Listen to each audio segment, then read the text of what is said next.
ನಮಸ್ಕಾರ ವಿದ್ಯಾರ್ಥಿಗಳೇ.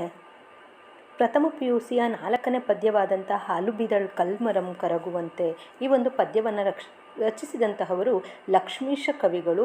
ಇಲ್ಲಿ ಹಾಲುಬಿದಳ್ ಕಲ್ಮರಂ ಕರಗುವಂತೆ ಅನ್ನುವಂತಹ ಒಂದು ಶೀರ್ಷಿಕೆಯ ಅರ್ಥವನ್ನು ನೋಡೋದಾದರೆ, ದುಃಖಿಸಿದಳು ಯಾವ ರೀತಿಯಾಗಿ ಅಂದರೆ ಕಲ್ಲು ಮರಗಳು ಕೂಡ ಕರಗುವ ಹಾಗೆ. ಯಾರು ದುಃಖಿಸ್ತಾರೆ ಅಂತಂದರೆ ಸೀತಾಮಾತೆ ದುಃಖಿಸಿರುವಂಥದ್ದು. ಯಾವ ರೀತಿಯಲ್ಲಿ ಅಂದರೆ ಕಲ್ಲು ಮರಗಳು ಕೂಡ ಕರಗುವಂತಹ ರೀತಿಯಲ್ಲಿ, ಕಲ್ಲು ಮರಗಳು ಕೂಡ ಪ್ರಕೃತಿಯು ಕೂಡ ಸೀತಾಮಾತೆಯ ದುಃಖದಲ್ಲಿ ಭಾಗಿಯಾಗಿದ್ವು ಅನ್ನುವಂಥದ್ದನ್ನು ಹೇಳುವಂತಹ ಒಂದು ಶೀರ್ಷಿಕೆ ಇದಾಗಿದೆ. ಇಲ್ಲಿ ಪ್ರಾರಂಭದಲ್ಲಿ ಕಾವ್ಯ ಕವಿ ಪರಿಚಯವನ್ನು ತಿಳ್ಕೊಳ್ಳೋಣ. ಲಕ್ಷ್ಮೀಶ ಕವಿಯ ಕಾಲವನ್ನು ನೋಡೋದಾದರೆ 1550. ಲಕ್ಷ್ಮೀಶನ ಜನ್ಮಸ್ಥಳ ಚಿಕ್ಕಮಗಳೂರು ಜಿಲ್ಲೆಯ ಕಡೂರು ತಾಲೂಕಿನ ದೇವನೂರು. ವಿದ್ವಾಂಸರಲ್ಲಿ ಇವರ ಜನ್ಮಸ್ಥಳದ ಬಗ್ಗೆ ಭಿನ್ನಾಭಿಪ್ರಾಯಗಳಿವೆ. ಇವರಿಗೆ ಕರ್ನಾಟಕ ಕವಿಚೂತನ, ವನಚೈತ್ರ ಮತ್ತು ಉಪಮಾಲೂಲ ಎಂಬ ಬಿರುದುಗಳಿವೆ. ವಾರ್ಧಕ ಷಟ್ಪದಿ ಇವನ ಕಾವ್ಯದ ಛಂದಸ್ಸು. ಬಂಧು ಮಿತ್ರರನ್ನು ಕೊಂದ ಪಾಪವನ್ನು ಪರಿಹಾರ ಮಾಡಿಕೊಳ್ಳುವ ಸಲುವಾಗಿ ಪಾಂಡವರು ಅಶ್ವಮೇಧ ಯಾಗವನ್ನು ಮಾಡಿದ ಪ್ರಸಂಗವೇ ಜೈಮಿನಿ ಭಾರತದ ಕಥಾವಸ್ತು. ವೈಶಂಪಾಯನನ ಶಿಷ್ಯನಾದ ಜೈಮಿನಿ ಮುನಿಯು ಜನಮೇಜಯ ರಾಜನಿಗೆ ಈ ಕಥೆಯನ್ನು ಹೇಳುತ್ತಾನೆ. ಮಹಾಭಾರತದಲ್ಲಿ ಅಶ್ವಮೇಧ ಯಜ್ಞದ ಕುದುರೆಯನ್ನು ಕಟ್ಟಿಹಾಕಿದ ಬಭ್ರುವಾಹನ ಅರ್ಜುನನೊಡನೆ ಯುದ್ಧಕ್ಕೆ ನಿಲ್ತಾನೆ. ಈ ಸಂದರ್ಭದಲ್ಲಿ ತಂದೆ ಮಕ್ಕಳ ನಡುವೆ ನಡೆದಂತಹ ಯುದ್ಧಗಳನ್ನು ದಾಖಲಿಸುವ ಕವಿ ಲವಕುಶರ ಯುದ್ಧವನ್ನು ವರ್ಣಿಸುತ್ತಾನೆ. ರಾಮಾಯಣದಲ್ಲಿ ನಡೆದಂತಹ ಲವಕುಶರ ಒಂದು ಯುದ್ಧವನ್ನು ಕೂಡ ಇಲ್ಲಿ ವರ್ಣಿಸಿರ್ತಾರೆ. ಆಗ ಉಲ್ಲೇಖಿತವಾದಂತಹ ಸೀತಾ ಪರಿತ್ಯಾಗದ ಸನ್ನಿವೇಶ ಪ್ರಸ್ತುತವಾದಂತಹ ಪದ್ಯಭಾಗವಾಗಿದೆ. ನೋಡಿ, ಗೂಢಾಚಾರರ ಮಾತು ಕೇಳಿದಂತಹ ರಾಮ ಮನೋವ್ಯಾಕುಲಗೊಂಡು ಸೀತೆಯನ್ನು ಕಾಡಿಗೆ ಬಿಟ್ಟು ಬರುವಂತೆ ಲಕ್ಷ್ಮಣನಿಗೆ ಆಜ್ಞಾಪಿಸುತ್ತಾನೆ. ರಾಮ ತನ್ನನ್ನು ಪರಿತ್ಯಾಗ ಮಾಡಿದ ವಿಷಯ ತಿಳಿದ ಸೀತೆಯ ದುಃಖ ದುಗುಡಗಳು ಹಾಗೂ ಲಕ್ಷ್ಮಣನ ಸಂದಿಗ್ಧತೆಗಳು ಇಲ್ಲಿವೆ. ಸೀತೆಯ ದುಃಖದಲ್ಲಿ ಪ್ರಕೃತಿ, ಪ್ರಾಣಿ, ಪಕ್ಷಿಗಳು ಹೇಗೆ ಭಾಗಿಯಾಗುತ್ತವೆ ಎಂಬುದನ್ನು ಈ ಒಂದು ಪ್ರಸ್ತುತವಾದಂತಹ ಪದ್ಯದಲ್ಲಿ ಲಕ್ಷ್ಮೀಶ ಕವಿಯು ಅತ್ಯಂತ ಮನೋಜ್ಞವಾಗಿ ಚಿತ್ರಿಸಿರುವುದನ್ನು ನಾವು ಇಲ್ಲಿ ಕರಗುವಂತೆ. ಕವಿ ಲಕ್ಷ್ಮೀಶ ಇಲ್ಲಿ ಪೀಠಿಕಾ ಭಾಗವನ್ನು ನೋಡೋದಾದರೆ, ಶತಮಾನಗಳ ಕಳೆದರೂ ಕೂಡ ಹೆಣ್ಣಿನ ಮೇಲೆ ನಡೆಯುವಂತಹ ದೌರ್ಜನ್ಯ, ದಬ್ಬಾಳಿಕೆಗಳು ಇನ್ನೂ ಕೂಡ ನಿಂತಿಲ್ಲ. ಇವು ಕಾಲ ದೇಶಗಳನ್ನೂ ಮೀರಿ ನಡೆಯುತ್ತಿವೆ. ಅಂದರೆ ಆ ದೇಶ ಈ ದೇಶ ಅಥವಾ ಆ ಕಾಲ ಈ ಕಾಲ ಅಂತ ಇಲ್ಲ, ಎಲ್ಲ ಕಾಲದಲ್ಲಿಯೂ ಕೂಡ ಇವು ನಡ್ಕೊಳ್ತಾನೆ ಬರ್ತಾ ಇದೆ. ಹೊಸ ಕಾಲದಲ್ಲಿಯೂ ಕೂಡ ಇದರ ರೂಪಗಳು ಸ್ಥಿತ್ಯಂತರ ಅಂದರೆ ಹೊಸ ರೂಪವನ್ನು ಪಡ್ಕೊಳ್ತಾ ಇದೆ. ನಿಸರ್ಗದಿಂದ ಕಲಿಯಬೇಕಾದ ಮಾನವೀಯ ಅಂಶಗಳನ್ನು ಅರಿಯುವುದು ಸೂಕ್ತ. ನಿಸರ್ಗದಿಂದಲೂ ಕೂಡ ನಾವು ಹಲವಾರು ಅಂಶಗಳನ್ನು ಮಾನವರು ತಿಳ್ಕೋಬೇಕಾಗಿದೆ ಅನ್ನುವಂಥದ್ದನ್ನು ನಾವು ಇಲ್ಲಿ ನೋಡ್ಬೋದಾಗಿದೆ. ಅರಸ ಕೇಳ್ ಸೌಮಿತ್ರಿ ವೈದೇಹಿಯಂ ಕೊಂಡು ತೆರಳುವ ರಥಾಗ್ರದೋಳ್ ಚಲಿಸುವ ಪತಾಕೆ ರಘುವರನ್ ಅಂಗನಯನ್ ಉಳಿದನ್ ಅಹಾಹ ಎಂದಡಿಗಡಿಗೆ ತೆಲೆಗೊಡಹುತ್ತಿರಲ್ಕೆ ಪರಮದಾರುಣಂ ಆಯ್ತೆಂದು ಅಯೋಧ್ಯಾಪುರದ ನೆರವಿಯ ಜನಂ ಗುಜುಗುಜುಸಿ ಮನದಿ ಕರಗಿ ಕಾತರಿಸುತ್ತಿರೆ ಪರಿಸಿದಂ ಕಾಳ್ಬೆಟ್ಟಗೊಂಡ ಅನಿಲ ವೇಗದಿಂದ ಆರಥವನು. ಇಲ್ಲಿ ಈ ಒಂದು ಪದ್ಯದಲ್ಲಿ ಲಕ್ಷ್ಮಣನು ಸೀತಾಮಾತೆಯನ್ನು ರಥದಲ್ಲಿ ಕೂರಿಸಿಕೊಂಡು ಯಾವ ರೀತಿಯಲ್ಲಿ ಆ ರಥವನ್ನು ಓಡಿಸಿಕೊಂಡು ಹೋದ ಅನ್ನುವಂಥದ್ದನ್ನು ಇಲ್ಲಿ ವಿವರಿಸಲಾಗ್ತಾ ಇದೆ. ನೋಡಿ, ಇಲ್ಲಿ ಒಂದು ಪದ್ಯ ಭಾಗದಲ್ಲಿ ಜನಮೇಜಯ ರಾಜ ಜೈಮಿನಿ ಮಹರ್ಷಿಗಳು ಜನಮೇಜಯ ರಾಜನಿಗೆ ಕಥೆಯನ್ನು ಹೇಳ್ತಾ ಇರೋದನ್ನು ನೋಡ್ಬೋದಾಗಿದೆ. ಅವರು ಹೇಳ್ತಾರೆ, ಮೊದಲಿಗೆ ಏನು ಹೇಳ್ತಾರಪ್ಪ ಅಂದರೆ, ಅರಸು ಕೇಳು, ಜನಮೇಜಯ ರಾಜನೇ ಕೇಳು, ಸೌಮಿತ್ರಿ ವೈದೇಹಿಯಂ ಕೊಂಡು. ಸೌಮಿತ್ರಿ ಅಂದರೆ ಸುಮಿತ್ರೆಯ ಮಗನಾದಂತಹ ಲಕ್ಷ್ಮಣನಿಗೆ ಸೌಮಿತ್ರಿ ಅಂತ ಕರೀತಾರೆ. ವೈದೇಹಿ ಅಂತಂದರೆ ಸೀತಾಮಾತೆ. ವೈದೇಹಿ ಅಂತ ಯಾಕೆ ಕರೀತಾರೆ ಅಂತಂದರೆ, ಅವಳು ವಿದೇಹ ರಾಜ್ಯದ ಅರಸುಪುತ್ರಿ ವೈದೇಹಿ. ಆಕೆಯನ್ನು ಕರೆದುಕೊಂಡು ತೆರಳುವಾಗ ಯಾರು ಕರ್ಕೊಂಡು ಹೋಗ್ತಾ ಇದ್ದಾರೆ? ಲಕ್ಷ್ಮಣ ರಥದಲ್ಲಿ ಕೂರಿಸ್ಕೊಂಡು ಕರ್ಕೊಂಡು ಹೋಗ್ತಾ ಇದ್ದಾನೆ. ಅಲ್ಲಿ ಅದರ ರಥದ ಮೇಲಿದ್ದಂತಹ ಒಂದು ಪತಾಕೆ ಅಂದರೆ ಬಾವುಟ ಅತ್ತಿಂದಿತ್ತ ಇತ್ತಿಂದತ್ತ ಹೊಯ್ದಾಡ್ತಾ ಇತ್ತು.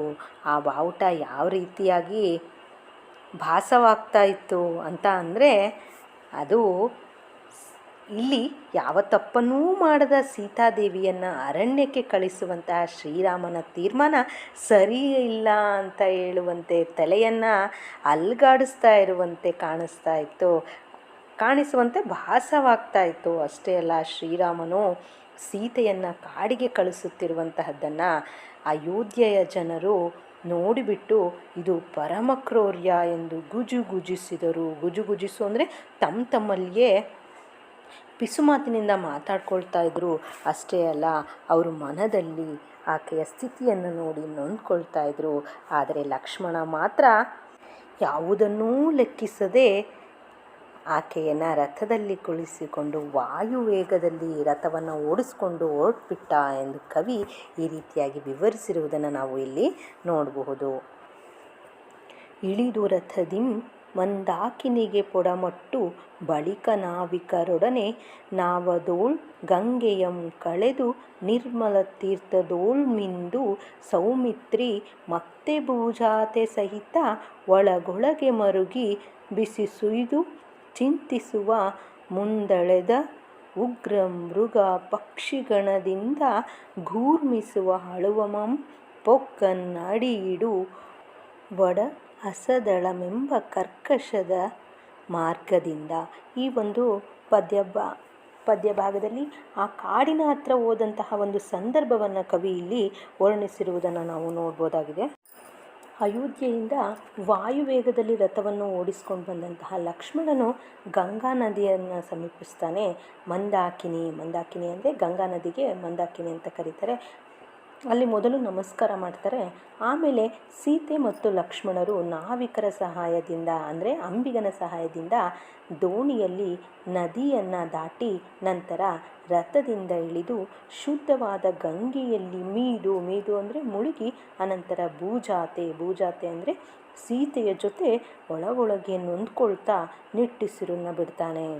ಚಿಂತೆಯನ್ನು ಮಾಡ್ತಾ ಮುಂದೆ ಹೋದಾಗ ಅಲ್ಲಿ ಕ್ರೂರವಾದಂತಹ ಮೃಗಗಳು ಇರುವಂತಹ ಭೀಕರವಾದ ಅರಣ್ಯ ಅವನ ಕಣ್ಣಿಗೆ ಕಾಣುತ್ತೆ. ಲಕ್ಷ್ಮಣ ಇಲ್ಲಿ ಈ ಅರಣ್ಯದಲ್ಲಿ ಸೀತೆಯನ್ನು ಏಕಾಂಗಿಯಾಗಿ ಹೇಗೆ ಬಿಟ್ಟು ಹೋಗಬೇಕಲ್ಲ ಅಂತ ಹೇಳ್ಬಿಟ್ಟು ಅವಳ ಮುಂದಿನ ಸ್ಥಿತಿಯನ್ನು ಆತ ಯೋಚಿಸಿ ಮನದಲ್ಲಿಯೇ ತುಂಬ ನೊಂದ್ಕೊಂಡು ಕಾಲಿಡುವುದಕ್ಕೂ ಸಾಧ್ಯವಿಲ್ಲ ಅನ್ನುವಂತಹ ಘನಘೋರವಾದಂತಹ ಅರಣ್ಯ ಅದಾಗಿರುತ್ತೆ. ಆ ಅರಣ್ಯದಲ್ಲಿ ಸೀತೆ ಮತ್ತು ಲಕ್ಷ್ಮಣರು ಪ್ರವೇಶ ಮಾಡಿದರು ಅನ್ನುವಂಥದ್ದು ಈ ಒಂದು ಪದ್ಯದ ಸಾರಾಂಶ. ಇರುಳಂತೆ ಪಗಲಂತೆ ಮಖದಂತೆ ದಿವದಂತೆ ವರಪಯೋನಿಧಿಯಂತೆ ಕೈಲಾಸಗಿರಿಯಂತೆ ನಿರುತಮಂ ಸೋಮ ಅರ್ಕ ಶಿಖಿ ಸಹಸ್ರಾಕ್ಷ ಹರಿನುತ ಶಿವವಾಸಂ ಆಗಿ ದುರದಂತೆ ಕೊಳದಂತೆ ಕಡಲಂತೆ ನಭದಂತೆ ಶರಪುಂಡರೀಕ ವಿದ್ರುಮ ವೃಕ್ಷಮಯದೋಳ್ ಇಡಿದಿರುತ್ತಿರ್ದುದಾ ಆ ಮಹಾ ಅಟವಿ ಜಾನಕಿಯ ಕಣ್ಗೆ ಘೋರತರಮಾಗಿ ಮುಂದೆ. ಈ ಒಂದು ಪದ್ಯ ವಿಶೇಷವಾದಂತಹ ಒಂದು ಪದ್ಯ ಅಂತಲೇ ಹೇಳ್ಬೋದು. ಏಕೆ ಅಂದರೆ ಇಲ್ಲಿ ಹಲವಾರು ಪದಗಳಿಗೆ ನಾನಾರ್ಥವನ್ನು ಬಳಸ್ಕೊಂಡ್ಬಿಟ್ಟು ಅತ್ಯಂತ ಚಮತ್ಕಾರಯುತವಾಗಿ ಈ ಒಂದು ಪದ್ಯವನ್ನು ರಚನೆ ಮಾಡಿರೋದನ್ನು ನೋಡ್ಬೋದಾಗಿದೆ. ಏನು ಅಂದರೆ ಇಲ್ಲಿ ಮೊದಲನೆಯ ಸಾಲನ್ನು ಎರಡನೆಯ ಸಾಲಿಗೆ, ಹಾಗೆ ಎರಡನೆಯ ಸಾಲನ್ನು ಮೂರನೆಯ ಸಾಲಿಗೆ ಅನ್ವಯಿಸಿಕೊಂಡು, ಹಾಗೆಯೇ ನಾಲ್ಕನೇ ಸಾಲನ್ನು ಐದನೇ ಸಾಲಿಗೆ ಅನ್ವಯಿಸ್ಕೊಂಡು ಅರ್ಥ ಮಾಡ್ಕೊಳ್ಬೇಕಾಗುತ್ತೆ. ಅರಣ್ಯವನ್ನು ನೋಡಿದಾಗ ಸೀತೆಯ ಕಣ್ಣಿಗೆ ಅರಣ್ಯ ಹೇಗೆ ಕಾಣ್ತಾ ಇತ್ತು ಎಂಬುದನ್ನು ಇಲ್ಲಿ ನೋಡ್ಬೋದು. ಆಕೆಯ ಕಲ್ಪನೆ ಹೇಗಿತ್ತು ಅನ್ನೋದನ್ನು ನೋಡ್ಬೋದು. ಏಕೆಂದರೆ ಸೀತೆ ತಾನು ಕಾಡಿಗೆ ಏನಕ್ಕಾಗಿ ಬಂದಿದ್ದೇನೆ ಎಂಬುದು ಆಕೆಗೆ ತಿಳಿದಿರಲಿಲ್ಲ. ಇಲ್ಲಿ ಕಾಡಿಗೆ ಕಳಿಸುವುದಕ್ಕಿಂತ ಪೂರ್ವದಲ್ಲಿ ಶ್ರೀರಾಮನೇ ಆಗಲಿ ಅಥವಾ ಲಕ್ಷ್ಮಣನೇ ಆಗಲಿ ಆಕೆಯನ್ನು ಶಾಶ್ವತವಾಗಿ ಕಾಡಿನಲ್ಲಿ ಬಿಟ್ಟು ಬರ್ತಾ ಇದ್ದೀವಿ ಅನ್ನೋದು ಅವರು ಹೇಳಿರಲಿಲ್ಲ. ಆದರೆ ಅವಳು ಅಂದ್ಕೊಂಡಿರೋದು ಏನಿರುತ್ತೆ ಅಂದರೆ ತಾನು ಗರ್ಭಿಣಿಯಾಗಿದ್ದು ಅವಳು ಪೂರ್ವದಲ್ಲಿಯೇ ಶ್ರೀರಾಮನಿಗೆ ಕಾಡಿನಲ್ಲಿ ಆಶ್ರಮವನ್ನು ನೋಡಬೇಕು ಅನ್ನುವಂತಹ ಬಯಕೆಯನ್ನು ವ್ಯಕ್ತಪಡಿಸಿರ್ತಾಳೆ. ಈ ಕಾರಣದಿಂದಾಗಿಯೇ ಶ್ರೀರಾಮ ನನ್ನನ್ನು ಲಕ್ಷ್ಮಣನೊಂದಿಗೆ ಕಾಡಿಗೆ ಕಳಿಸ್ತಾ ಇದ್ದಾರೆ ಅಂತ ಅವಳು ತಿಳ್ಕೊಂಡಿರ್ತಾಳೆ. ಕಾಡಿನ ಹೊರಗೆ ಅಂದರೆ ಜಗತ್ತಿನಲ್ಲಿ ಏನಿತ್ತು ಅದು ಕೂಡ ಕಾಡಿನಲ್ಲಿಯೂ ಇದೆ ಅನ್ನುವಂತೆ ಅವಳು ಭಾವಿಸ್ತಾ ಇರ್ತಾಳೆ. ಹೇಗೆಂದರೆ ಮೊದಲು ಮತ್ತು ಎರಡನೆಯ ಸಾಲನ್ನು ಮೂರನೇ ಸಾಲಿಗೆ ಅನ್ವಯಿಸ್ಕೊಂಡು ಅರ್ಥ ಮಾಡಿಕೊಳ್ಬೇಕಾಗುತ್ತದೆ. ಹೇಗೆ ಅಂದರೆ ಆಕೆಯ ಕಲ್ಪನೆ ಯಾವ ರೀತಿಯಾಗಿತ್ತು ಅಂತ ಅನ್ನೋದನ್ನು ಈ ಒಂದು ಪ್ಯಾರದಲ್ಲಿ ನಾವು ನೋಡ್ತಾ ಹೋಗ್ಬೋದು. ಇಲ್ಲಿ ಕೆಲವೊಂದು ಪದಗಳ ಅರ್ಥವನ್ನು ನೋಡೋಣ. ಇರುಳು ಅಂದರೆ ರಾತ್ರಿ ಅಂತ ಹೇಳ್ಬಿಟ್ಟು, ಪಗಲು ಅಂತಂದರೆ ಹಗಲು, ಮಖ ಅಂದರೆ ಯಜ್ಞ ಅಂತ ಹೇಳ್ಬಿಟ್ಟು, ದಿವ ಅಂದರೆ ಸ್ವರ್ಗ, ನಿರುತಮಂ ಅಂದರೆ ಯಾವಾಗಲೂ ಕೂಡ ಅಂತ ಅರ್ಥ. ಇಲ್ಲಿ ಸೋಮ ಅಂತ ಕೊಟ್ಟಿದ್ದಾರೆ. ಸೋಮ ಅಂದರೆ ಏನು ಅಂದರೆ ಚಂದ್ರ ಅಂತ ಅರ್ಥ. ಈರುಳಿನಲ್ಲಿ ಏನಿರುತ್ತೆ, ಯಾವಾಗಲೂ ಕೂಡ ಚಂದ್ರ ಇರುತ್ತೆ. ಹಾಗೆ ಕಾಡಿನಲ್ಲಿ ಸೋಮ ಅನ್ನುವಂತಹ ಹೆಸರಿನ ಬಳ್ಳಿಯೂ ಕೂಡ ಇರುತ್ತೆ. ಹಾಗೆ ರಾತ್ರಿಯಲ್ಲಿ ಯಾವಾಗಲೂ ಕೂಡ ಲೋಕದಲ್ಲಿ ಏನಿರುತ್ತೆ, ಚಂದ್ರ ಇರುತ್ತೆ. ಕಾಡಿನಲ್ಲಿ ಸೋಮ ಅನ್ನುವಂತಹ ಹೆಸರಿನ ಬಳ್ಳಿ ಇದೆ ಅಂತ ಹೇಳ್ತಾರೆ. ಹಾಗೆ ಹಗಲಿನಲ್ಲಿ ಅರ್ಕ ಅಂದರೆ ಏನು, ಸೂರ್ಯ ಇರ್ತಾನೆ. ಅದೇ ರೀತಿಯಾಗಿ ಕಾಡಿನಲ್ಲಿ ಏನು, ಅರ್ಕ ಅಂದರೆ ಎಕ್ಕೆ ಗಿಡ ಇದೆ ಅಂತ ಕಲ್ಪಿಸ್ಕೊಳ್ತಾಳೆ. ಆಕೆಗೆ ಗರ್ಭಿಣಿಯ ಬಯಕೆ ಇತ್ತು. ಏನು ಅಂದರೆ ಕಾಡಿನಲ್ಲಿ ಋಷಿ ಆಶ್ರಮದಲ್ಲಿ ಕಾಲ ಕಳಿಬೇಕು ಅನ್ನುವಂತಹ ಬಯಕೆ ಇದ್ದದ್ರಿಂದಲೇ ಶ್ರೀರಾಮ ಆಕೆಯನ್ನು ಲಕ್ಷ್ಮಣನ ಜೊತೆಯಲ್ಲಿ ಕಾಡಿಗೆ ಕಳಿಸಿದಾನೆ ಅಂತ ಅವಳು ತಿಳ್ಕೊಂಡಿರ್ತಾಳೆ. ಮುಂದೆ ನೋಡೋದಾದರೆ ಮಖ ಅಂದರೆ ಏನು, ಯಜ್ಞ ಅಂತ ಅರ್ಥ. ಯಜ್ಞದಲ್ಲಿ ಬೆಂಕಿ ಇರುತ್ತೆ. ಹಾಗೆ ಶಿಖಿ ಅಂದರೂ ಕೂಡ ಬೆಂಕಿ ಅಂದರೆ ಇನ್ನೊಂದು ಅರ್ಥ. ಶಿಖಿ ಅಂದರೆ ನವಿಲಿಗೂ ಕೂಡ ಶಿಖಿ ಅಂತ ಕರೀತಾರೆ. ಅರಮನೆಯಲ್ಲಿ ಆಶ್ರಮಗಳಲ್ಲಿ ಯಾವಾಗಲೂ ಕೂಡ ಯಜ್ಞ ಯಾಗಾದಿಗಳು ನಡೀತಾ ಇರ್ತವೆ. ಹಾಗೆ ಕಾಡಿನಲ್ಲಿಯೂ ಕೂಡ ಶಿಖಿ ಇದೆ ಅಂತ ತಿಳ್ಕೊಳ್ತಾಳೆ. ಶಿಖಿ ಅಂದರೆ ಏನು, ನವಿಲಿಗೂ ಕೂಡ ಶಿಖಿ ಅಂತಾರೆ. ಹಾಗೆ ದಿವ ಅಂದರೆ ಸ್ವರ್ಗ ಅಂತ ಹೇಳ್ಬಿಟ್ಟು, ಸಹಸ್ರಾಕ್ಷ ಅಂದರೆ ಸ್ವರ್ಗಾಧಿಪತಿ ಅಂತ ಅಂದರೆ ಇಂದ್ರನಿಗೆ ಕರೆಯಲಾಗುತ್ತೆ. ಹಾಗೆ ಸಹಸ್ರಾಕ್ಷ ಅಂದರೆ ಕಾಡಿನಲ್ಲಿ ಏನು, ಸಾವಿರಾರು ಕಣ್ಣುಗಳುಳ್ಳಂತಹ ನವಿಲು ಇದೆ ಅಂತ ಕರೀತಾರೆ. ಹಾಗೆ ವರಪಯೋನಿಧಿಯಂತೆ, ವರಪಯೋನಿಧಿ ಅಂದರೆ ಹಾಲಿನ ಕಡಲು ಕೂಡ ಅಲ್ಲಿ ಇದೆ. ಅಲ್ಲಿ ಹರಿ ಆದಿಶೇಷನನ್ನು ಹಾಸಿಗೆಯನ್ನು ಮಾಡಿಕೊಂಡು ನದಿಯಲ್ಲಿ ವಾಸಿಸ್ತಾ ಇರ್ತಾನೆ ಅಂತ ಹೇಳ್ತಾರೆ. ಹೀಗೆ ಕಾಡಿನಲ್ಲಿಯೂ ಕೂಡ ಸಿಂಹಗಳಿವೆ ಅಂತ ಹೇಳ್ತಾರೆ. ಕೈಲಾಸದಲ್ಲಿ ಶಿವ ವಾಸ ಮಾಡ್ತಾ ಇರ್ತಾನೆ. ಕಾಡಿನಲ್ಲಿಯೂ ಕೂಡ ಶಿವ ಎನ್ನುವಂತಹ ಹುಲ್ಲುಗಳಿವೆ ಅಂತ ಹೇಳ್ಬಿಡ್ತಾರೆ. ಹಾಗೆ ಇಲ್ಲಿಲ್ಲದೇ ಇರುವುದನ್ನು ಇರುವಂತೆ ಭಾವಿಸುವಂಥದ್ದನ್ನು ನಾವು ಇಲ್ಲಿ ಸೀತೆ ಭಾವಿಸುವಂಥದ್ದನ್ನು ನಾವು ಈ ಒಂದು ಪ್ಯಾರದಲ್ಲಿ ನೋಡಬಹುದಾಗಿದೆ. ಹಾಗೆ ದುರ ಅಂದರೆ ಏನು, ಯುದ್ಧ. ಹಾಗೆ ಯುದ್ಧದಲ್ಲಿ ಶರಗಳಿರುತ್ತೆ. ಶರಗಳು ಅಂದರೆ ಬಾಣಗಳು ಅಂತ ಅರ್ಥ. ಹಾಗೆ ಕಾಡಿನಲ್ಲಿಯೂ ಸಹ ಶರ ಅನ್ನುವಂತಹ ಹುಲ್ಲು ಇದೆ ಅಂತ ಹೇಳ್ತಾರೆ. ಕೊಳದಲ್ಲಿ ಸಾಮಾನ್ಯವಾಗಿ ಪುಂಡರೀಕ ಇರುತ್ತೆ. ಪುಂಡರೀಕ ಅಂದರೆ ಕಮಲದ ಹೂವು ಅಂತ ಅರ್ಥ. ಹಾಗೆಯೇ ರಾಣಿವಾಸದಲ್ಲಿಯೂ ಕೂಡ ಏನಿರುತ್ತೆ, ಕೊಳಗಳಲ್ಲಿ ಹಂಸಗಳು ವಾಸಿಸ್ತಾ ಇರ್ತವೆ, ನಲಿತಾ ಇರ್ತವೆ. ಹಾಗೆ ಕಾಡಿನಲ್ಲಿಯೂ ಸಹಿತ ಹುಲಿಗಳಿವೆ ಅಂತ ಹೇಳ್ತಾರೆ. ಕಡಲಿನಲ್ಲಿ ವಿದ್ರುಮವಿರುತ್ತದೆ. ವಿದ್ರುಮ ಅಂದರೆ ಹವಳುಗಳು ಇರುತ್ತೆ. ಹಾಗೆ ಕಾಡಿನಲ್ಲಿಯೂ ಸಹ ವಿದ್ರುಮ ಮರಗಳಿವೆ ಅಂತ ಹೇಳ್ತಾರೆ. ನಭದಂತೆ ಆಕಾಶದಲ್ಲಿ ವೃಕ್ಷಗಳಿರುತ್ತವೆ. ನೋಡಿ, ವೃಕ್ಷಗಳು ಅಂದರೆ ನಕ್ಷತ್ರಗಳು ಅಂತ ಅರ್ಥ ಇನ್ನೊಂದು ಅರ್ಥದಲ್ಲಿ. ಹಾಗೆಯೇ ಕಾಡಿನಲ್ಲಿಯೂ ಸಹ ವೃಕ್ಷಗಳಿವೆ. ವೃಕ್ಷಗಳು ಅಂದರೆ ಕರಡಿಗಳಿವೆ ಅನ್ನುವಂತಹ ಅರ್ಥವನ್ನು ಕೊಡುತ್ತೆ. ನೋಡಿ, ಇಲ್ಲಿ ನಾವು ಈ ಒಂದು ಪ್ಯಾರದಲ್ಲಿ ಒಂದು ಪದಕ್ಕೆ ನಾನಾರ್ಥವನ್ನು ಬಳಸಿಬಿಟ್ಟು ಇಲ್ಲಿ ವಿವರಣೆಯನ್ನು ಕೊಟ್ಟಿರುವಂಥದ್ದನ್ನು, ವರ್ಣನೆಯನ್ನು ಕೊಟ್ಟಿರುವಂಥದ್ದನ್ನು ನಾವು ನೋಡ್ಬೋದಾಗಿದೆ. ಈ ರೀತಿಯಾಗಿ ಇದ್ದಂತಹ ಒಂದು ಮಹಾ ಅಟವಿ ಸೀತೆಗೆ ಘೋರತರವಾಗಿ ಕಾಣಿಸುತ್ತಾ ಇರುತ್ತೆ. ಮುಂದಿನ ಒಂದು ಪ್ಯಾರ, ಎಲ್ಲಿ ಮುನಿಪೋತ್ತಮರ ಪಾವನದ ವನದೆಡೆಗಳಲ್ಲಿ ಸಿದ್ಧಾಶ್ರಮಗಳ ಮಂಗಳ ಸ್ಥಳಗಳಲ್ಲಿ ಸುಹವಿಗಳ ಪೊಗೆದಳೆದ ಅಗ್ನಿಹೋತ್ರದ ಕುಟೀರಂಗಳು ಎಲ್ಲಿ ಪರಿಚಿತವಾದ ವೇದಶಾಸ್ತ್ರ ಧ್ವನಿಗಳಲ್ಲಿಗೆ ಒಯ್ಯದೆ ದಾರುಣದ ಕಟ್ಟಡವಿಗಿಲ್ಲಿಗೆ ಕೈ ತಂದೆ ಸೌಮಿತ್ರಿ ಹೇಳೆಂದು ಜಾನಕಿ ಸುಯ್ದಳು. ಸೀತೆ ಶ್ರೀರಾಮನು ತನ್ನ ಬಯಕೆಯಂತೆ ಋಷಿಗಳ ಆಶ್ರಮಕ್ಕೆ ಸಂದರ್ಶನಕ್ಕಾಗಿಯೇ ಕಳಿಸಿದಳೆ ಅಂತ ತಿಳ್ಕೊಂಡಿರ್ತಾಳೆ. ಆದರೆ ಲಕ್ಷ್ಮಣನು ತನ್ನನ್ನು ಘೋರತರವಾದಂತಹ ಕಾಡಿಗೆ ಕರೆತಂದದ್ದನ್ನು ನೋಡಿ ಆಕೆಗೆ ಭಯವಾಗುತ್ತೆ. ಆಕೆ ಲಕ್ಷ್ಮಣನನ್ನು ಈ ರೀತಿಯಾಗಿ ಪ್ರಶ್ನೆ ಮಾಡ್ತಾಳೆ, ಎಲೈ ಲಕ್ಷ್ಮಣನೇ, ಇಲ್ಲಿ ಎಲ್ಲೂ ಕೂಡ ಪರಮ ಪವಿತ್ರವಾದಂತಹ ಮುನಿಶ್ರೇಷ್ಠರ ಆಶ್ರಮಗಳು ಕಣ್ಣಿಗೆ ಕಾಣ್ತಾ ಇಲ್ಲವಲ್ಲ? ಸಿದ್ಧರು ಅಂದರೆ ತಪಸ್ವಿಗಳು, ಸಾಧುಗಳು, ಯೋಗಗಳ ಆಶ್ರಮಗಳು ಕೂಡ ಕಾಣ್ತಾ ಇಲ್ವಲ್ಲ? ಮಂಗಳಕರವಾದ ಸ್ಥಳಗಳು ಎಲ್ಲಿವೆ? ಆಶ್ರಮಗಳಲ್ಲಿ ನಿರಂತರವಾಗಿ ಯಜ್ಞಯಾಗಾದಿಗಳು ನಡೀತಾ ಇರ್ತವೆ. ಅದರಿಂದ ಹೊರಗಡೆ ಬರುವಂತಹ ಧೂಮಗಳಲ್ಲಿ, ಅಗ್ನಿಹೋತ್ರದ ಪರಿಮಳದ ವಾಸನೆಯ ಕೂಡ ಎಲ್ಲಿ ಹರಡ್ತಾ ಇಲ್ಲ. ಗುಡಿಸಲುಗಳು ಕೂಡ ಕಾಣ್ತಾ ಇಲ್ಲ. ಹೋಮಗಳು ನಡೀತಾ ಇರುತ್ತೆ. ಅಲ್ಲಿಂದ ಹೊರಹೊಮ್ಮುವಂತಹ ವೇದಘೋಷಗಳು ಅವು ಕೂಡ ಬರುವಂತಹ ಧ್ವನಿಯೂ ಕೂಡ ಕಿವಿಗೆ ಕೇಳ್ತಾ ಇಲ್ಲಲ್ಲ. ಇವ್ಯಾವೂ ಕೂಡ ಇಲ್ಲದೇ ಇರುವಂತಹ ಸ್ಥಳಕ್ಕೆ ನನ್ನನ್ನು ಕರೆದುಕೊಂಡು ಬಂದಿದೆಯಲ್ಲ, ಈ ಘನಘೋರವಾದಂತಹ ಕಾಡಿಗೆ ಏಕೆ ಕರೆದುಕೊಂಡು ಬಂದಿರುವೆ ಎಂದು ಭಯದಿಂದ ನಿಟ್ಟುಸಿರನ್ನು ಬಿಡುತ್ತಾ ಸೀತೆ ಲಕ್ಷ್ಮಣನನ್ನು ಈ ರೀತಿಯಾಗಿ ಪ್ರಶ್ನೆಯನ್ನು ಕೇಳ್ತಾಳೆ. ನರನಾಥ ಕೇಳ್ವನ ಸುತೆ ನುಡಿದ ಮಾತಿಗುತ್ತರವನ್ನಾಡದೆ ಮನದೋಳ್ ಉರೆನೊಂದು ರಾಘವೇಶ್ವರನೆಂದ ಕಷ್ಟಮಂ ಪೆಳ್ದಪೆನೋ ಮೇಣುಸಿರದಿರ್ದೆಪೆನೋ ನಿಷ್ಠುರದೋಳ್ ತರಣಿಕುಲ ಸಾರ್ವಭೌಮನ ರಾಣಿಯಂ ಬನದೋಳ್ ಇರಿಸಿ ಪೋದೆಪೆನೆಂತೋ ಪೋಗದಿರ್ದೊಡೆ ಸಹೋದರನ್ ಏನೆಂದೆಪೆನೋ ಆ ಎಂದು ಲಕ್ಷ್ಮಣಂ ಬೆಂದು ಬೇಗುದಿಗೊಂಡನು. ಈ ಒಂದು ಪ್ಯಾರ್ಯದಲ್ಲಿ ಲಕ್ಷ್ಮಣನ ಸಂದಿಗ್ಧತೆಯನ್ನು ಕುರಿತು ಹೇಳಿರುವಂಥದ್ದನ್ನು ನೋಡ್ಬೋದಾಗಿದೆ. ಇಲ್ಲಿ ಏನು ಅಂದರೆ, ಜೈಮಿನಿ ಮುನಿಗಳು ಜನಮೇಜಯ ರಾಜನಿಗೆ ಸೀತಾ ಪರಿತ್ಯಾಗದ ಕಥೆಯನ್ನು ಮುಂದುವರಿಸ್ತಾ ಈ ರೀತಿಯಾಗಿ ಹೇಳ್ತಾರೆ. ನರನಾಥ ಅಂದರೆ ಎಲೈ ರಾಜನೇ ಕೇಳು, ಸೀತೆಯು ತನ್ನನ್ನು ಘೋರವಾದಂತಹ ಅರಣ್ಯಕ್ಕೆ ಕರೆತಂದದ್ದು ಏಕೆ ಎಂದು ಲಕ್ಷ್ಮಣನನ್ನು ಪ್ರಶ್ನೆ ಮಾಡಿದಾಗ ಅದಕ್ಕೆ ಉತ್ತರವನ್ನು ಕೊಡಲಿಕ್ಕೆ ಲಕ್ಷ್ಮಣನಿಗಾಗದೆ ಮನಸ್ಸು ಅವನಿಗೆ ಆಘಾತವಾಗಿ ನೋವನ್ನು ಅನುಭವಿಸ್ತಾನೆ. ರಘುರಾಮನು ಆಡಿರುವಂತಹ ಅತಿ ಕಷ್ಟಕರವಾದಂತಹ ಮಾತುಗಳನ್ನು ಸೀತೆಗೆ ಹೇಗೆ ತಿಳಿಸೋದು ಅಂದ್ಕೊಂಡು ಅವನ ಮನದಲ್ಲಿಯೇ ದುಃಖಿಸ್ತಾನೆ. ಎಷ್ಟು ಅಂದರೆ ಉರೆ ಅಂದರೆ ಬಹಳಷ್ಟು ದುಃಖಿಸ್ತಾನೆ. ಸೂರ್ಯನ ವಂಶದಲ್ಲಿ ಹುಟ್ಟಿದಂತಹ ಶ್ರೀರಾಮನ ಮಹಾರಾಣಿಯಾದ ಸೀತೆಯನ್ನು ಕಾಡಿನಲ್ಲಿ ಒಬ್ಬಂಟಿಯಾಗಿ, ಅದರಲ್ಲೂ ಕಾಡಿನಲ್ಲಿ ಬಿಟ್ಟು ಹೇಗೆ ಹಿಂತಿರುಗುವುದು ಎಂಬ ಚಿಂತೆ ಅವನಿಗೆ ಆವರಿಸ್ಕೊಂಡು ಬಿಟ್ಟಿರುತ್ತೆ.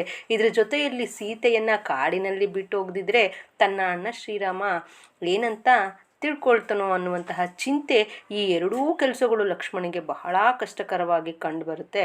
ಆತ ದೀರ್ಘವಾಗಿ ಉಸಿರನ್ನು ಬಿಡ್ತಾನೆ. ಏದುಸಿರನ್ನು ಬಿಡುತ್ತಾ ಸೀತೆಯ ಪ್ರಶ್ನೆಗೆ ಉತ್ತರವನ್ನು ಕೊಡದೆ ಮನಸ್ಸಿನಲ್ಲಿಯೇ ನೊಂದ್ಕೊಂಡ್ಬಿಟ್ಟು ತಾನು ನಿಜ ವಿಚಾರವನ್ನು ಹೇಳುವುದೋ ಬೇಡವೋ ಸೀತೆಗೆ ಅಂತ ಅಂದ್ಕೊಳ್ತಾನೆ. ಅಷ್ಟೆಲ್ಲ ನಿಷ್ಠುರವಾಗಿ ಹೇಳದೆ ಹಾಗೇ ಸುಮ್ಮನೆ ಇದ್ಬಿಡ್ಲಾ, ಅಥವಾ ಸೀತೆಯನ್ನು ಬಿಟ್ಟು ಹೋಗಬೇಕಾ? ಬಿಟ್ಟು ಹೋಗದೇ ಇದ್ದರೆ ಅಣ್ಣ ಏನು ಅಂದ್ಕೊಳ್ತಾನೋ ಅನ್ನುವಂತಹ ಒಂದು ಸಂದಿಗ್ಧ ಪರಿಸ್ಥಿತಿಯಲ್ಲಿ ಲಕ್ಷ್ಮಣನು ಇರ್ತಾನೆ.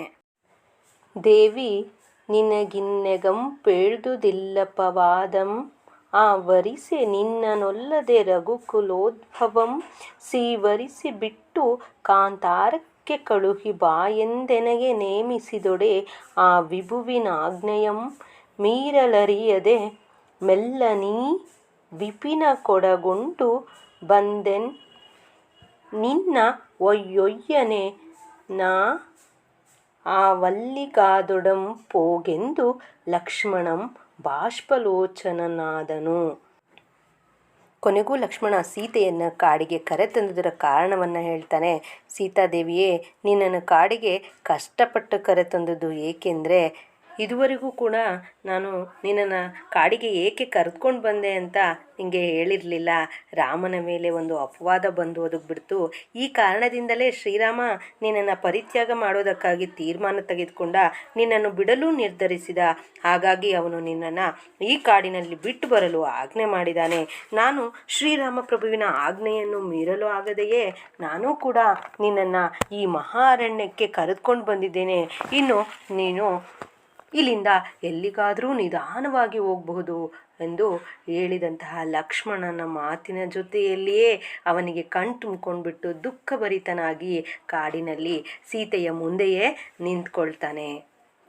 ಬಿರುಗಾಳಿ ಪೊಡೆಯಲ್ಕೆ ಕಂಪಿಸಿ ಫಲಿತ ಕದಳಿ ಮುರಿದು ಇಳೆಗೊರಗುವಂತೆ ಲಕ್ಷ್ಮಣನ ಮಾತು ಕಿವಿದೆರೆಗೆ ಬೀಳದ ಮುನ್ನ ಹಮ್ಮೈಸಿ ಬಿದ್ದಳಂಗನೆ ಧರೆಗೆ ನಡುಗುತ ಮರೆದಳಂ ಗೋಪಾಂಗಮಂ ಬಳಿಕ ಸೌಮಿತ್ರಿ ಮರುಗಿ ತಣ್ಣೀರ್ದಳೆದು ಪತ್ರದಿಂ ಕೊಡೆಬಿಡಿದು ಸೆರಗಿಂದೆ ಬೀಸಿ ರಾಮನ ಸೇವೆ ಸಂದುದೇ ತನಗೆಂದು ರೋಧಿಸಿದನು.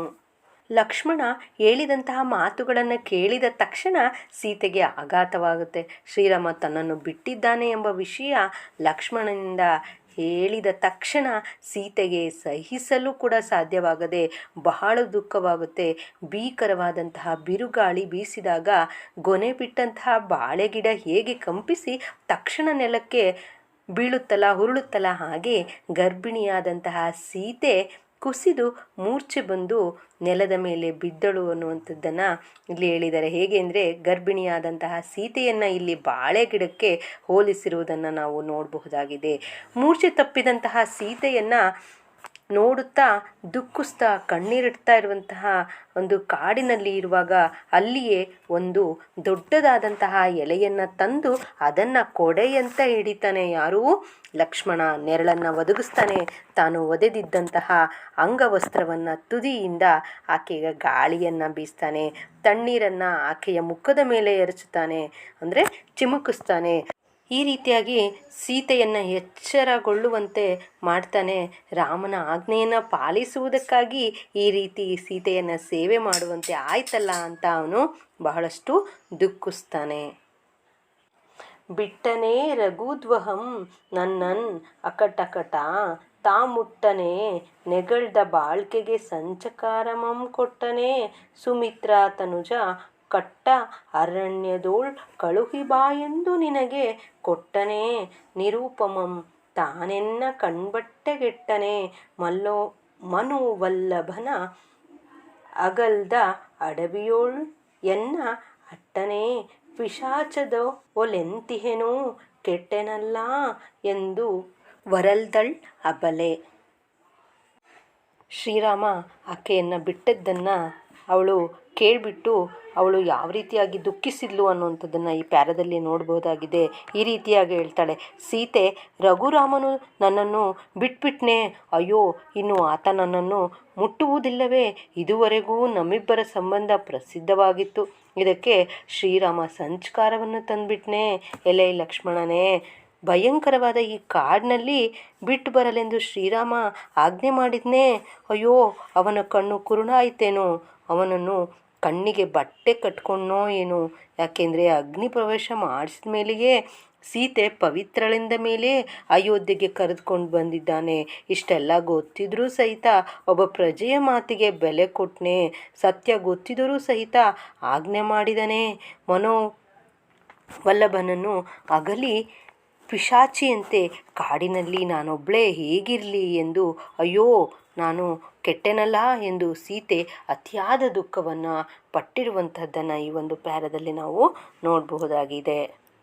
ಎಂದು ಕೌಶಿಕ ಮುನಿಪನೊಡನೆ ಮಿಥಿಲಾಪುರಕ್ಕೆ ಬಂದು ಹರದನುವ ಮುರಿದೆನ್ನಂ ಮದುವೆಯಾದನ್ ಅಂದು ಮೊದಲಾಗಿ ರಮಿಸಿದನ್ ಎನ್ನೋಳ್ ಆ ನಗಲ್ದೊಡೆ ತಾಂ ನವೆದನಲ್ಲದೆ ಒಂದಿದನೆ ಸೌಖ್ಯಮಂ ರಾಮನ್ ಎನಗಾಗಿ ಕಪಿರುಂದಮಂ ನೆರಪಿ ಕಡಲಂ ಕಟ್ಟಿ ದೈತ್ಯರಂ ಕೊಂದು ಅಗ್ನಿಮುಖದೋಳ್ ಪರೀಕ್ಷಿಸಿದನ್ ಎನ್ನನ್ ನೋಳ್ ಅಪರಾಧಮಂ ಕಾಣಿಸಿದನೇ.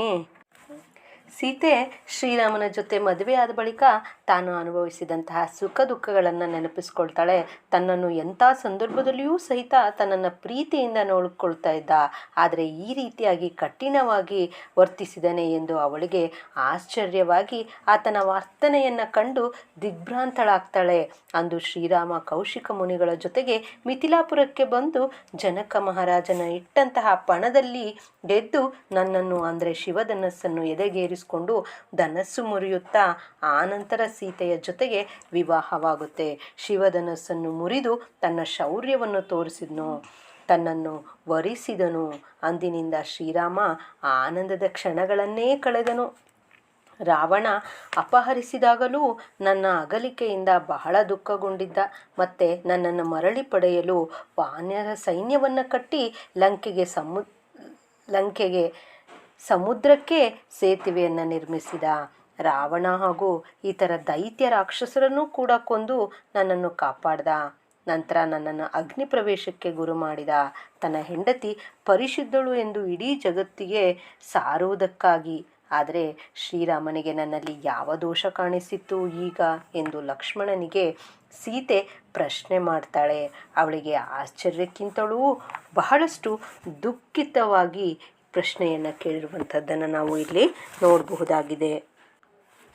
ಏಕೆ ನಿಂದಹೆ ಪೋಗು ಸೌಮಿತ್ರಿ ಕೋಪಿಸನೇ ಕಾಕುತ್ಸನಿಲ್ಲಿ ತಳುವಿದೊಡೆ ನೆರವುಂಟು ತನಗೀ ಕಾಡೊಳು ಉಗ್ರ ಜಂತುಗಳಲ್ಲಿ ರಘುನಾಥನೇ ಏಕಾಂಗಿಯಾಗಿರ್ಪನು ಲೋಕದ ಅರಸೆ ಗೈದೊಡಂ ತನ್ನ ಕಿಂಕರರ್ ಬೇಕು ಬೇಡೆಂದು ಪೇಳರೆ ಭರತ ಶತ್ರುಘ್ನರೀ ಕೆಲಸಕ್ಕೆ ಒಪ್ಪಿದರೆ ಹನುಮಂತ ನಿರ್ದಪನೆ ಪೇಳೆಂದಳ್ ಅಳಲ್ದಳ್ ಅಬಲೆ.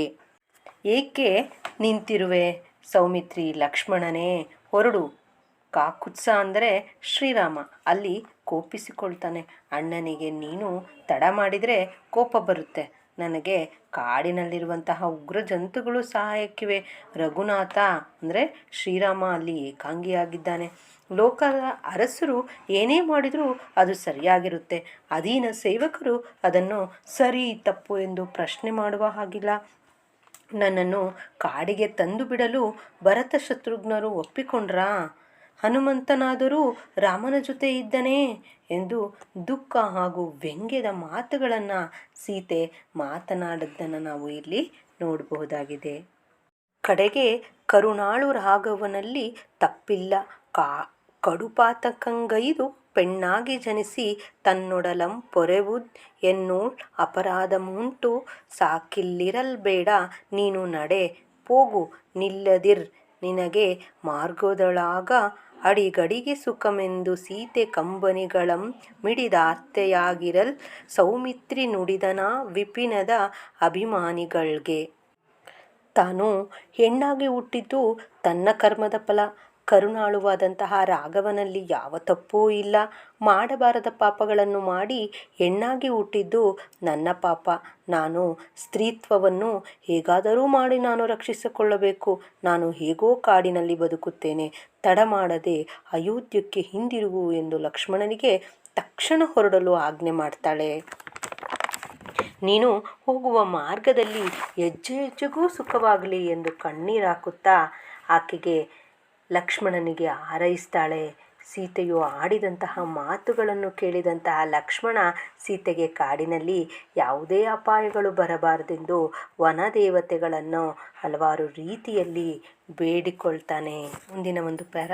ಎಲೆ ವನಸ್ತನಗಳಿರ ವೃಕ್ಷಗಳಿರ ಮೃಗಗಳಿರ ಕ್ರಿಮಿಕೀಟಗಳಿರ ಪಕ್ಷಿಗಳಿರ ಲತೆಗಳಿರ ತೃಣಗುಲ್ಮಗಳಿರ ಪಂಚಭೂತಗಳಿರ ದೆಸೆಗಳಿರ ಕಾವುದು ಎಲೆ ಧರ್ಮದೇವತೆ ಜಗಜ್ಜನನಿ ಜಾಹ್ನವಿಯೇ ಸಲಹಿಕೊಂಬುದು ತನ್ನ ಮಾತೆಯಂ ಜಾನಕಿಯ ನೆಲೆ ತಾಯೇ ಭೂದೇವಿ ನಿನ್ನ ಮಗಳಿಹಳೆಂದು ಸೌಮಿತ್ರಿ ಕೈ ಮುಗಿದನು.